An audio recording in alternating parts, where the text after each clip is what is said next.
From the Ticats Audio Network, this is Speaking with the Enemy. Crystal clear skies with a kickoff temperature of about 22 degrees. Outstanding at IG Field in Winnipeg as the Tiger Cats and Bombers kick off Friday Night Football on the Ticats Audio Network.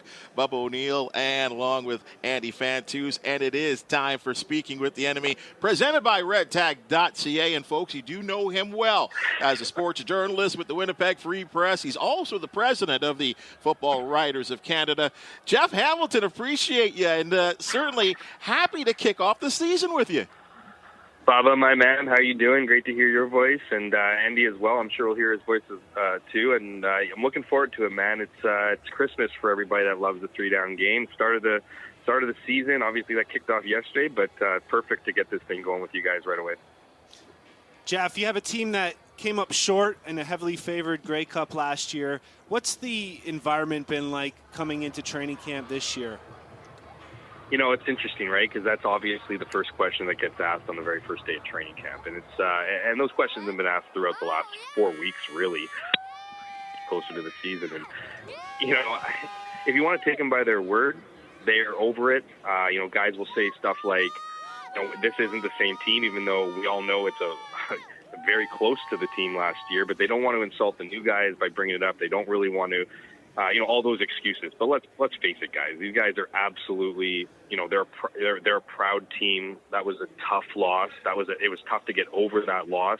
I imagine a lot of guys obviously did, and they're certainly rejuvenated for a new season. But this is a year of redemption. There's absolutely no doubt in my mind. A 1-point loss to the Toronto Argonauts last year in the Grey Cup. That not only stopped their championship run at two in a row, but it ultimately ended, you know, their chance to cement themselves as a dynasty. And so if they want to be considered amongst the best teams in the history of this league, they need to get the job done this year. You know, you can't, you know, as good as they've been, you know, you got to keep being winners. So as much as they're hiding from that, I really do think it's in the back of their mind. I don't think it's something that going into week one thinking about, but it's certainly fueling them, I think, this year. And anyone who knows this team is, you know, this continuity has been crazy. They got 10 starters over the age of 30. So this is a team that you wonder how long the window's open for. So as much as they're looking, as much as last year's in the rearview mirror, it's very much, I think, in the back of their minds as they start this new campaign. You mentioned continuity and veteran starters and leadership. There are not too many questions in that roster coming into this year, but have those questions been filled? You know what? I think if you look at their 24 starters, right? All of them started at least one game last year. So the continuity is exactly where you'd want it to be. But if there was a hole that is filled, obviously, by bodies, but I don't think they're as happy or you know, solidified in that position right now as the interior D-line. And there's a big reason why. You guys got them. Casey Sales was a piece that the Bombers lost over the offseason. I think, you know, it was a decision they had to make, you know, as guys, you know, as you have successful years, guys want to get paid a little bit more. They, you know, this team's for sure benefited from guys taking haircuts and contracts, but they're still benefiting from raises every year. So one of the big pieces that was lost was a Casey Sales. And as much as there are, you know, Ricky Walker's a guy that has been on this team for a couple of years. He played in behind. You know, he played depth piece last year and 2 years ago was on the practice roster. You know, no disrespect to Ricky Walker, but he is no Casey Sales. And, you know, you looked at the preseason, if there was anything that, you know, kind of popped out. And mind you, we all know, you know, the first-team defense doesn't play all that much. But when they did play, they were susceptible to the run. And that's, I think, is going to be the big thing tonight. You know, you guys have James Butler on your side. You haven't had a 1,000-yard rusher on your roster since 2010. So I'm really interested to see what he can bring to your lineup. And certainly if you're looking at any kind of weak side or hole that, well, obviously filled might still be a weakness, I would say the interior D-line. Well, even though it's just speculation, I think anybody around this league to hear that there's a question mark in the Bombers D-line might get a little excited to hear that based on the past few seasons. What is the strength of this team currently then? Zach Collaros. You know, I mean, this is a guy who, I mean, everyone knows his story by now. Gets here in 2019. You know, took a little bit of luck to get him from Toronto, and really it's been, you know, leads them to their first Grey Cup in 28 years, and the rest is really history. This guy brings, he's a winner. That's what he does. He's 33-5 as a starter on this team. That's not counting playoffs. He's, back-to-back reigning MOP. He just brings a confidence to not just the huddle, which is clearly his job, and to the offense, but to the entire team. And really, the strength in this team is, you can talk about the continuity, you can talk about all those things, but it's really the leadership group. It's the culture, right? They have these guys have been able to build something here in Winnipeg that is no doubt the envy of the league. I mean, you got a handful of guys, American players, that live in Winnipeg full time. They want to achieve the same success year in and year out. I mentioned earlier that there's lots of guys that have taken haircuts in their contracts to stay here, and so that really is the strength. It's just this culture that they have here. I mean, obviously they got excellent players, they got experienced players, all those things, but we've seen lots of talented teams over the years just not be able to put it together, and just with what this team's got brewing as far as chemistry and again culture, it really has become the story of this team behind their success. Well, you look at the offense and the defense of the Bombers over the last couple of years, and really it's just been unbelievable, but the efficiency.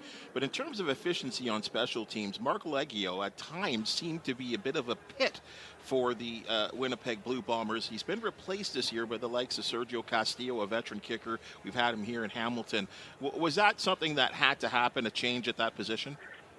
You got to feel a little bit for Mark Leggio, because if you look at the guy who's replacing him this year, as you mentioned, Bubba, Sergio Castillo, he only had 2% better field goal percentage last year.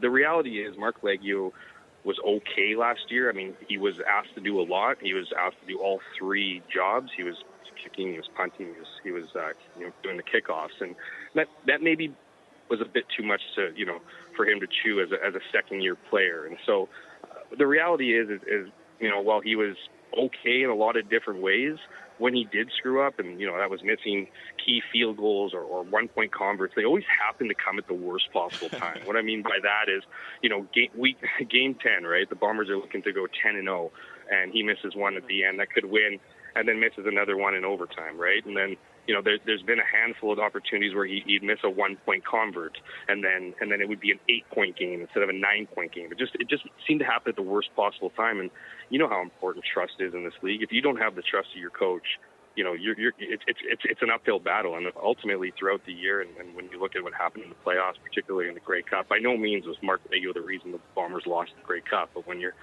missing opportunities that could put your team in a position to win, and you've had players like Sergio Castillo go 5 for 5 in the Grey Cup the year before, and in 2019 you had Justin Medlock kick 6 field goals.